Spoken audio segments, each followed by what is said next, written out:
Greetings, demons, and welcome to One Weekly, episode 70. And once again, very quiet week, unfortunately. No pickups either, so we're just going to jump straight into what topics we have and just get into it. Not the leader of a cult, RabbitWithAxe. And starting off, we have something we don't talk about too often, and that is the Joy Toy figures. We do have a brand new figure announced, actually a brand new set of figures, and these are all relating to the Thousand Sons, of course, starting with Magnus the Red, the Primarch of the Thousand Sons, a big red boy, and he looks alright. Honestly, like, of all the Joy Toys we've seen so far, I think Magnus might be my least favourite, and there's nothing really wrong with it. It looks accurate, it looks correct, but I'd be lying if I said that I thought this was, anything too special. He looks good. I like his armor, which, is accurate to many depictions of him. There's not really too much. He's a very simple character in the grand scheme of things. It's armor without sleeves, big cloak, big staff, big horns. That's really it. Other than the red skin, he doesn't have anything that's really that noteworthy about him. But still, he is pretty cool overall. And to go alongside him, we do have Magistus Amon.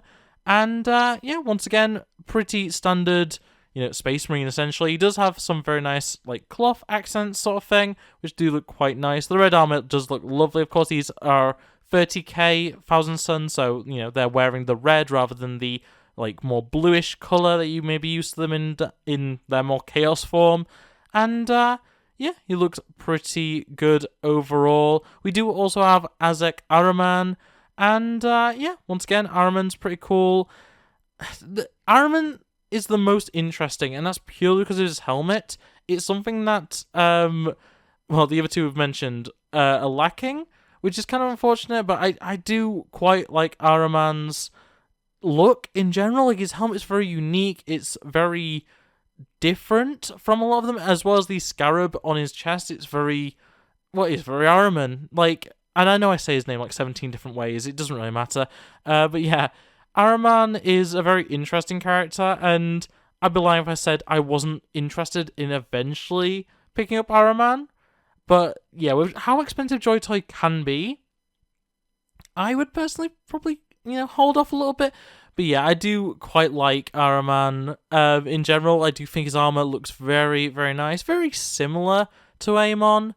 But, I think Araman, with the helmet and everything, just has that edge for me, and I like his weapon as well. Compared to Amon with his weird, crook, I quite like the, I guess, scythe? It's not really a scythe shape, but it kind of is that kind of thing that Araman has, anyway.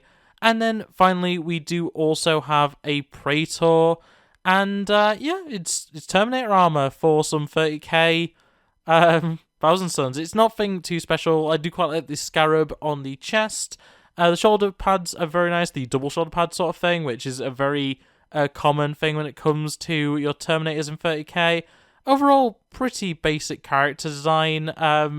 It's a Terminator. I do like the helmet, not as much as I like Araman's, but still very neat overall. And in general, this is a really good set. If you're a huge fan of Thousand Sons, I'm a fan of 40k Thousand Sons more than I am 30k. But yeah, I'd say they're all very good characters, and the fact that Magnus is coming is great. I do like Magnus. I think his 30k looks a little bit boring. I do prefer his 40k Demon Primarch look is far superior. But yeah, overall these are all pretty good. Araman is definitely a standout for me. I do really like that figure.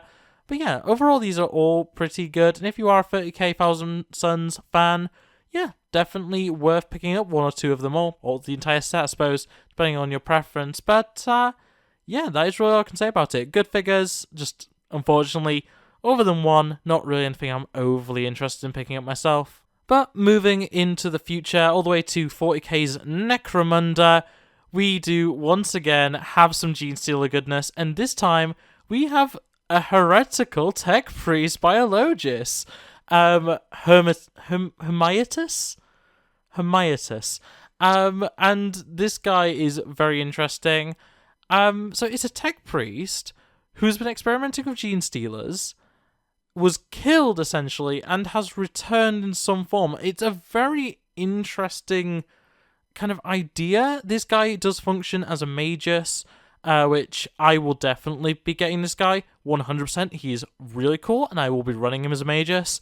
I'm really glad they actually specifically point that out in the article. It is very nice that they actually are giving alternate, like, main 40k rules that you can play this guy as. But yeah, this is such an excellent model. You've got all the different Mechanicus stuff, the multiple arms, stuff like that. Servo skull sort of thing in his hand, but then it's also got all the Genestealer goodness of, like, the tentacles, the elongated limbs and fingers and stuff like that.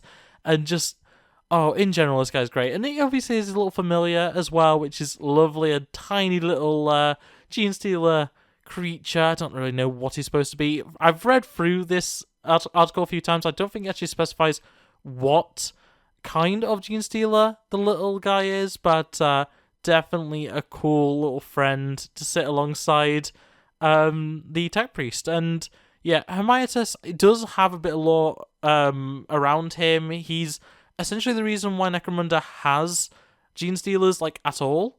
But yeah, very interesting stuff, and I do recommend, if you're interested at all in reading a little bit more about it, it is gone over in pretty good detail by the article, link in the description below as always.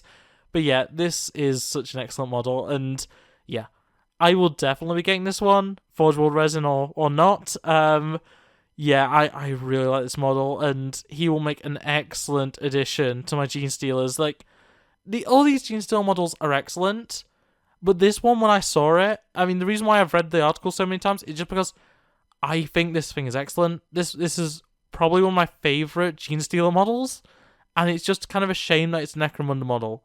Like, at least I can run it as Magus, but I wish this was just a thing in 40k regular. That would be so good. And, you know, maybe we'll see in the future him get rules, or a similar concept get rules, and we can just use this model, but yeah, this guy's great. I love it. And yeah, there's not much else I can say about it. It's just a very cool model. I really do like it. But unfortunately, that does bring us to our final topic of the week. That, of course, being the Rumour Engine for the 9th of July, 2024.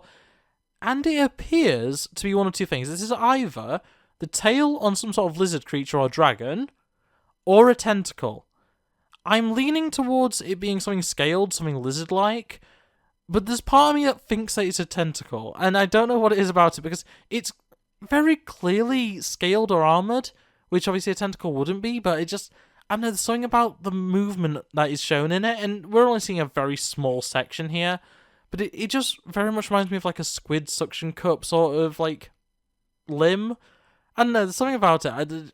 That's what I think anyway. I know that's probably not going to be a common thought for most people, but yeah, for me, that's what I see when I look at it, which is very, very interesting indeed. But yeah, I'm leaning towards this probably being for AOS. It might be Old World, but I'm leaning AOS here just because of the style of the, like, scaling. But could honestly be anywhere, anything, anytime, any place. And yeah, I don't really have a strong opinion on it, but yeah, definitely an interesting little thing, and something that may end up being a really interesting model. If this ends up being, you know, a new dragon mount or something like that, that is really cool. That's really neat, and we can hope that it'll be something that good. But yeah, I'm not really holding my breath on that one. But yeah, that is all I can really say about it. And so that is going to be everything to talk about this week. So yeah, a very short week. Once again, though, I've been able to talk about it for a little bit longer than usual. But yeah, in any case, it's going to be it from me. So thanks for watching. If you did like it, make sure to like it, subscribe and enter, and ring the bell so you never miss upload. Otherwise, comment below thoughts and feelings on anything that I spoke about. Are you going to be picking up any of the Joy Toys? Are you interested in more Tech Priest, you know, Mechanicus, Genestealer collaboration? Because I certainly am. And yeah, otherwise, it's going to be it from me. So thanks for watching, and I'll see you next time. Bye! Look at the screen, you'll be fine. Culture's a disease, but we'll survive. I just wanna take